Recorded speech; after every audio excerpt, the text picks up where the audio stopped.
Hello and welcome everyone to the 5G Factor. I'm Ron Westfall, Research Director here at the Futurum Group. And today I am focusing on the major 5G ecosystem developments that have caught my eye, including Amdocs and NVIDIA working together on, you guessed it, AI capabilities, in particular GenAI. Also, Ericsson has launched new WAN, I guess that's one way of describing it, products. And also, I think it's important for us to touch on what AT&T is also doing with AI. So with that, let's jump right in. This week at TM Forum's Innovate America's 2024 event, I believe that Amdocs and NVIDIA showcased how strong their partnership is in potentially unlocking GenAI for communication service providers. And that, of course, impacts their 5G networks. And what they're looking to do is optimize large language models to speed adoption of GenAI apps and services. And what that means is that the delivery of real-world apps of AI that are designed specifically for the unique needs of the telecom industry. And this is really where Amdocs' DNA is. It certainly has proven very adept at meeting the needs of telcos throughout the world. They count up to 400 CSPs as customers as of this last quarter. And also, NVIDIA, as we know, is definitely interested in expanding its presence and influence throughout the telecom realm, as we saw with the recent AI RAN launch that also included a partnership with T-Mobile, Ericsson, and Nokia to basically use T-Mobile's GenAI Innovation Labs to really test, or I should say the AI RAN Innovation Labs, to test the emerging capabilities of AI in terms of enabling much better RAN outcomes. Now, with that in mind, to achieve this, Amdocs and NVIDIA are customizing enterprise-grade LLMs running on NVIDIA accelerated computing as part of the Amdocs Amaze framework. And this is important because what it's doing is it's aiming to empower CSPs to efficiently deploy GenAI use cases across their business, from customer experience to networking provisioning. And I think we're seeing a real progress. Basically, the entire Amdocs portfolio is using GenAI capabilities. And this is something that I think the company has made strides in terms of its positioning and demonstrating, and I'll touch on this, how this can positively impact these outcomes for CSPs. Now, what is going on is that Amdocs is using NVIDIA GGX Cloud AI supercomputing and NVIDIA AI enterprise software to support flexible adoption strategies and help ensure that CSPs can simply use GenAI applications in a safe manner, naturally. Now, notably, the collaboration with NVIDIA builds on the Amdocs-Microsoft partnership. And I think this is something that's important because basically Amdocs is betting that its relationship with Microsoft can help them win more business, particularly when it comes to what can be traditionally described as customer relation management applications. But we're seeing that's expanding into really a wider range of requirements and capabilities. And so this is enabling Amdocs fundamentally to compete more directly against rivals such as Salesforce, as well as ServiceNow, which is up and coming, I believe, within the telco realm. And so this is something that I think is going to create new competitive dynamics, but also the fact that Amdocs is aligned with NVIDIA and Microsoft definitely will help its channel relations and also its overall credibility in terms of why Amdocs, when it comes to the question of using AI capabilities, including particularly GenAI. Now, I find that CSPs are beginning to benefit from enhanced performance, optimized resource utilization, and the flexible scaling to support their emerging capabilities, but also meeting future needs. And that is both on the customer-facing side as well as on the back office side. Now, to back up the vision, Amdocs spotlighted how this telco-specific know-how has already led to significant results. And what they cited is that when it came to using GenAI, a leading North American service provider, and we'll keep it anon naturally, but still it's demonstrating the point very effectively, saw a 60% reduction in token consumed in data processing, a 30% increase in response accuracy due to the use of telco-specific knowledge, and a nearly 80% reduction in query latency.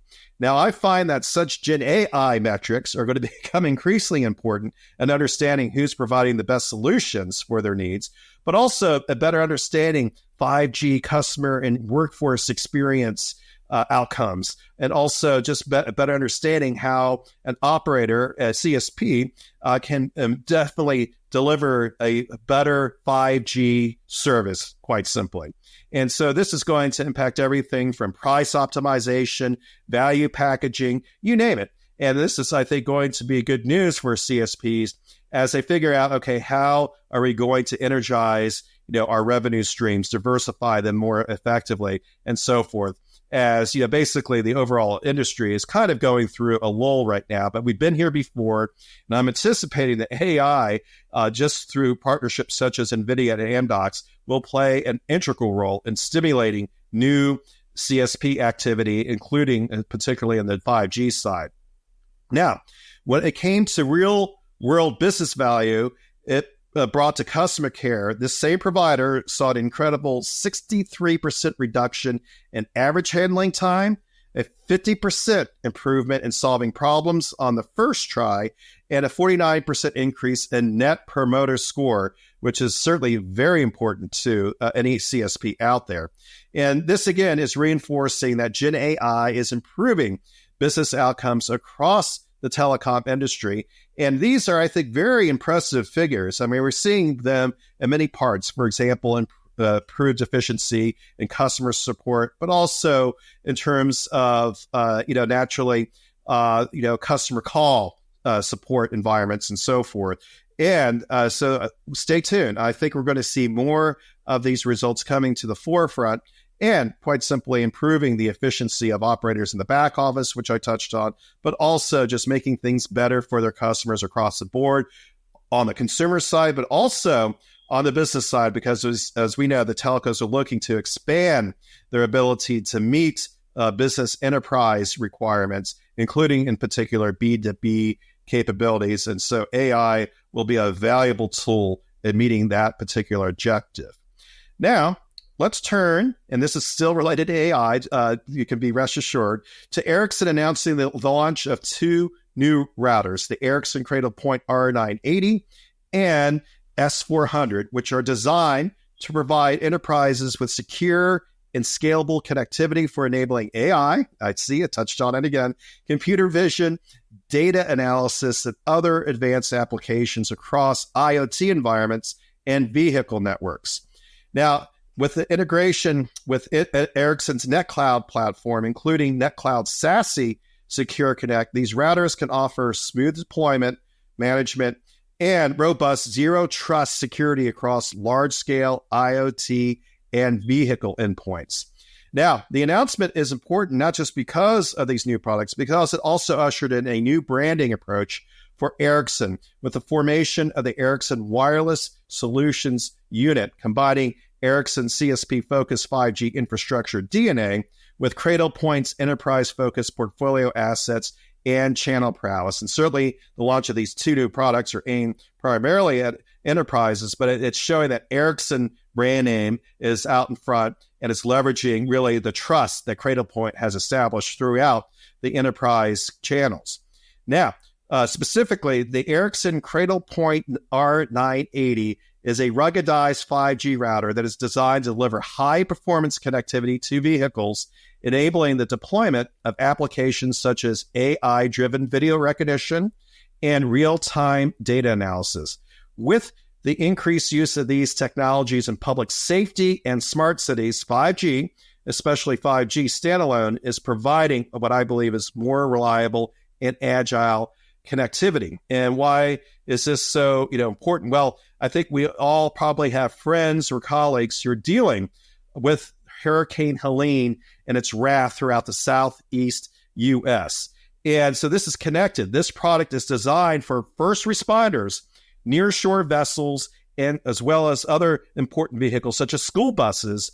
And what is going on is that the compact R980 delivers secure and persistent 5G connectivity, even in the most demanding conditions. So while it's certainly Hurricane Helene is generating headlines right now, but this is going to be true for any public safety challenge that arises. And as a result, it can also be used in IoT deployments where video and mission-critical applications may require higher performance and lower latency. So this is really good news for certainly public safety, but also for just making enterprises smarter about what's going on at their facility or, improving their overall security profile. Now, with this third gen 5G architecture, the R980 is 3GPP release 16 compatible, and that is aligning with the readiness for standalone networks. I touched on that, and network slicing, including public safety slices and low latency network slices for IoT. And now we've been hearing about slices for a while, and they have actually been coming on board. But I think this is going to be important for CSPs and their ability to, again, generate those new revenue streams and differentiated offerings. Now, the router's new embedded eSIM can enable over-the-air carrier switching in future NetCloud releases, adding deployment flexibility and operational efficiency. I think carriers are very adept at being able to use the cloud in order to take advantage of capabilities such as this. Now, it's also, I think, important to note that emerging AI applications also rely on gathering data from distributed, widespread IoT devices, really across the edge. Now, as one of the first zero-trust IoT appliances, at least that it is from my view, Ericsson's other offering, the Cradlepoint S400, enables secure connectivity for other diverse IoT use cases, including light industrial, digital signage, and building controls. As a semi-ruggedized compact IoT device, its design can offer field expandable interface options such as additional Ethernet ports, a serial port, and a general purpose input-output switch. Now, this adaptability can allow IT specialists to tailor the devices to specific deployment needs. And to ensure that even small, vulnerable IoT devices, which cannot support traditional security methods, remain secure, the S400 includes NetCloud SASE Secure Connect as part of its subscription license. And I think we'll be seeing more of this. Quite simply, the SASE approach or architecture will be fundamental in terms of being able to meet these types of use cases. That is, combining the cloud with a physical product in order to meet the specific needs of the customer. Now, Secure Connect enables the deployment of a zero-trust network instantly, providing easy to deploy as well as comprehensive security for large-scale deployments. And that certainly applies to IoT devices and fleet vehicles or vehicle networks in general. Now, overall, I find that the launch aligns with the edge, representing the next best opportunity for CSPs. Telco POPs, our brick and mortar prime real estate assets, can also play a role in this as AI capabilities are being increasingly distributed across the IoT environments, as we saw with this launch. But also further out, I anticipate that the operators will need to look at ways to offer AI inferencing services using its vast edge resources that hyperscalers even cannot emulate today.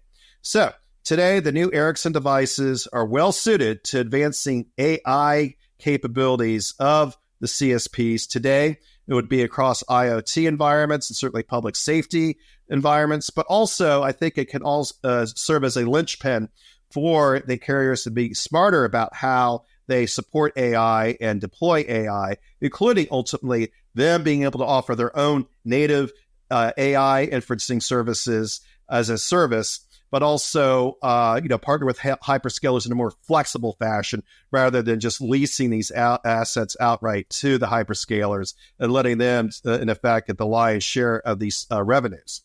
Now, speaking of AI and operators, let's turn to what AT&T is doing.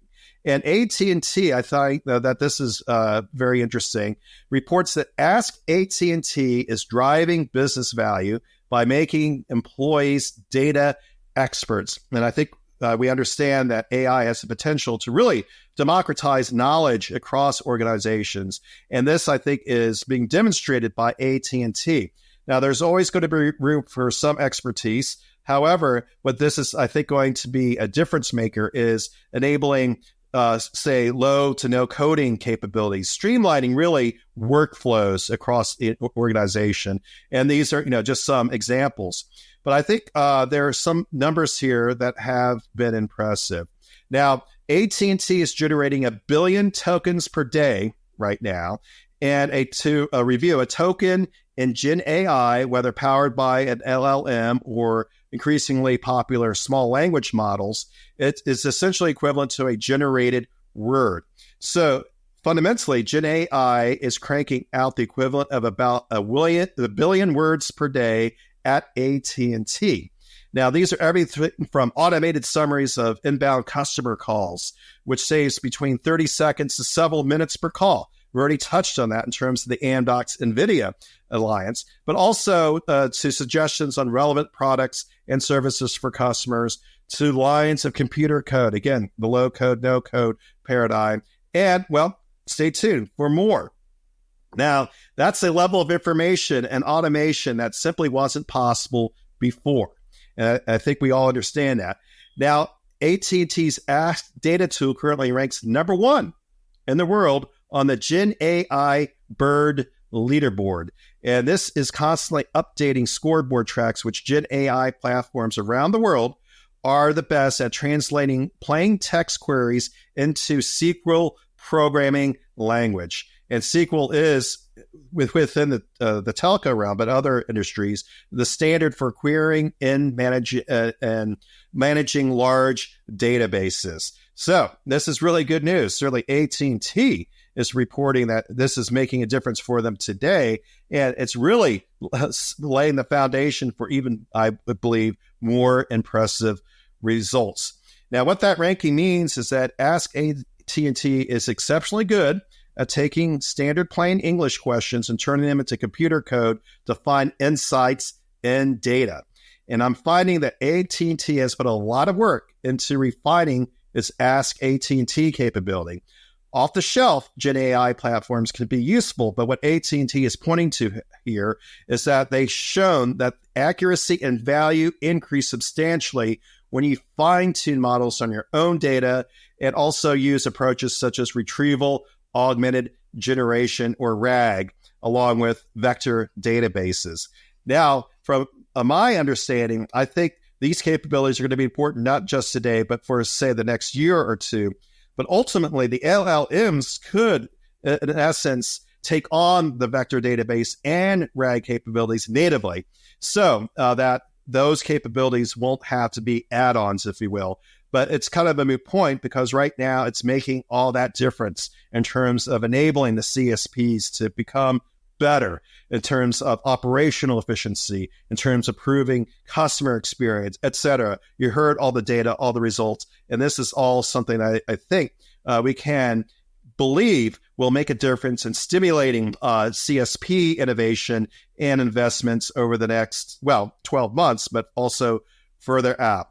And kind of as a coda here, AT&T is striving now to move from Ask Data to Explain Data, automatically building models to explain what is going on, with sales, with, churn rates, with fraud detection, you name it. This is going to get better and better. At least that is the trend line here. And then act on data. So this is really, I think, taking it to the next level. They're just learning more. The training is paying off. And now the inferencing is going to be able to allow employees, the workforce, to really run with it.